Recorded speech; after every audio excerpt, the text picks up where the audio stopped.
tukiwa bado katika wakati huu wa usajili, kwa maana dirisha hili la usajili, nimeona taarifa ya golikipa Mamadou Tanja Jibrila ambaye kwa mujibu wa tetesi zinaeleza kwamba amesha saini na kikosi cha wekundu wa Msimbazi Simba.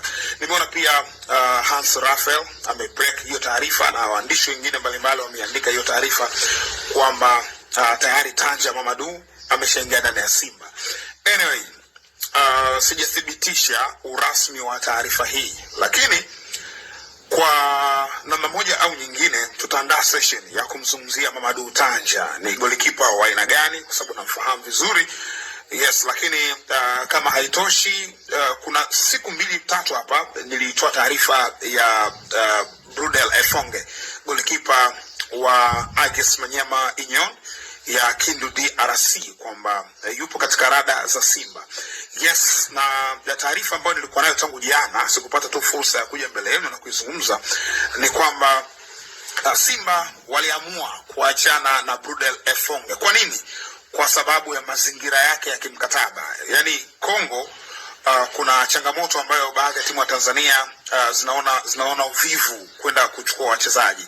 Kwa mfano, kesi ya Brudel Efonge ndio kesi ya Elim Panzo pia ilikuwa hivyo hivyo, na nyota wengine mbalimbali akiwemo pia Max Nzengeli, naye kesi yake ni hivyo hivyo. Yaani unakuta kuna timu moja labda ndogo tu ambayo ilimkuza huyu mchezaji, alafu baadaye haimuuzi, ila inampeleka kwa mkopo, anampa mkataba labda wa miaka 10, halafu anamtoa kwa mkopo, anaenda kwenye timu nyingine kucheza.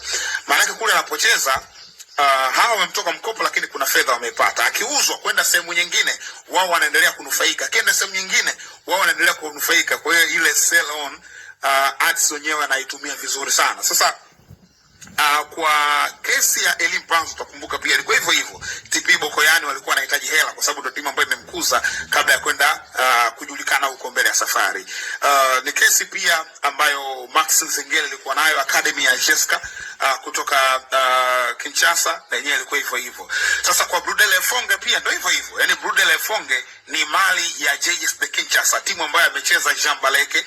Sasa hii iko Kinshasa, lakini hii timu sasa hivi imeuzwa, imebadilishwa jina, imechukuliwa na gavana wa Kinshasa, inaitwa Les Aigles du Congo.